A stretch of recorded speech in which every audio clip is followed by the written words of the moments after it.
Psalms chapter 78. Mashiel of Asaph. Give ear, O my people, to my law. Incline your ears to the words of my mouth. I will open my mouth in a parable. I will utter dark sayings of old, which we have known and our fathers have told us. We will not hide them from their children, showing to the generation to come the praises of the Lord, and his strength and his wonderful works that he hath done.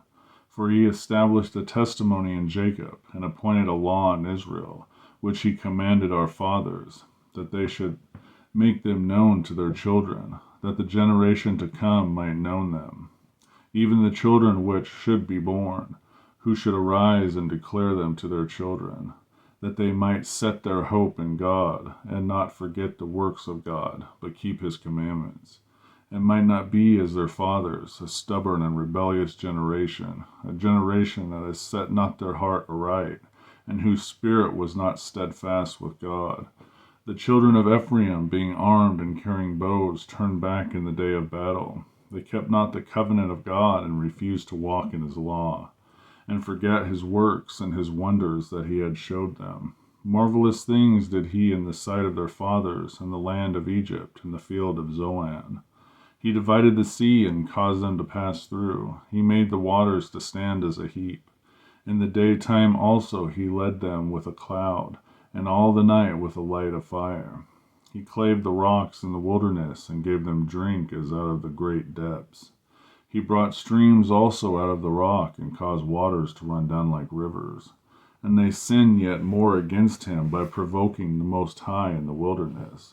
And they tempted God in their heart by asking meat of their lust. Yea, they spake against God. They said, Can God furnish a table in the wilderness? Behold, he smote the rock, that the waters gushed out, and the streams overflowed. Can he give bread also? Can he provide flesh for his people? Therefore the Lord heard this, and was wroth. So a fire was kindled against Jacob, and anger also came up against Israel, because they believed not in God, and trusted not in his salvation. Though he had commanded the clouds from above, and opened the doors of heaven, and had rained down manna upon them to eat, and had given them of the corn of heaven. Man did eat angels' food, he sent them meat to the full. He caused an east wind to blow in the heaven, and by his power he brought them the south wind. He rained flesh also upon them as dust, and feathered fowls like as the sand of the sea. And he let it fall in the midst of their camp, round about their habitations. So they did eat and were well filled, for he gave them their own desire. They were not estranged from their lust, but while their meat was yet in their mouths, the wrath of God came upon them, and slew the fatness of them, and smote down the chosen men of Israel. For all this they sinned still, and believed not for his wondrous works. Therefore their days did he consume in vanity, and their years in trouble.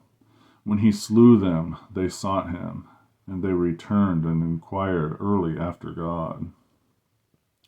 And they remembered that God was their rock, and the high God their Redeemer. Nevertheless they did flatter him with their mouth, and they lied unto him with their tongues. For their heart was not right with him, neither were they steadfast in his covenant. But he, being full of compassion, forgave their iniquity, and destroyed them not. Yea, many a time turned he his anger away, and did not stir up all his wrath. For he remembered that they were but flesh, a wind that passeth away, and cometh not again. How oft did they provide him in the wilderness, and grieve him in the desert? Yea, they turned back and tempted God, and limited the Holy One of Israel. They remembered not his hand, nor the day when he delivered them from the enemy, how he had wrought his signs in Egypt, and his wonders in the field of Zoan. And he had turned their rivers into blood, and their floods, and they could not drink. He sent divers sorts of flies among them, which were devoured them, and frogs, which destroyed them.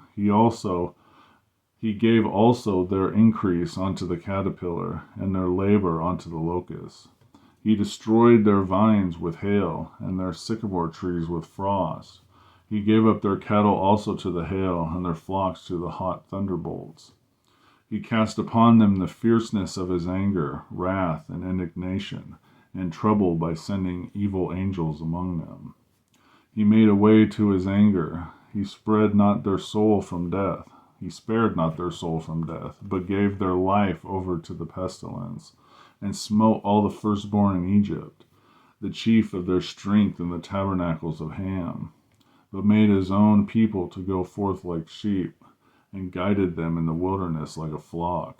He led them on safely, so that they feared not, but the sea overwhelmed their enemies. And he brought them to the border of his sanctuary, even to his mountain, which his right hand had purchased. He cast out the heathen also before them, and divided them an inheritance by the line, and made the tribes of Israel to dwell in their tents. Yet they tempted and provoked the Most High God, and kept not his testimonies, but turned back and dealt unfaithfully like their fathers. They were turned aside like a deceitful bow. For they provoked him to anger with their high places, and moved him to jealousy with their graven images. When God heard this, he was wroth and greatly abhorred Israel, so that he forsook the tabernacle of Shiloh, and the tent which he placed among them, and delivered his strength into captivity, and his glory into the enemy's hand.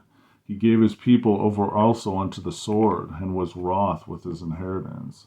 The fire consumed young men, and their maidens were not given to marriage. Their priests fell by the sword, and their widows made no lamentation. Then the Lord awakened as one out of sleep, and like a mighty man that shouteth by reason of wine. And he smote his enemies in the hinder parts, and he put them to a perpetual reproach. Moreover, he refused the tabernacle of Joseph, and chose not the tribe of Ephraim, but chose the tribe of Judah, on Mount Zion, which he loved. And he built his sanctuary like high places, like the earth which he had established forever. He chose David also his servant, and took him from the sheepfolds. From following the ewes great with young, he brought him to feed Jacob his people, and Israel his inheritance. So he fed them according to integrity of his heart, and guided them by the skillfulness of his hands. Psalms chapter 78.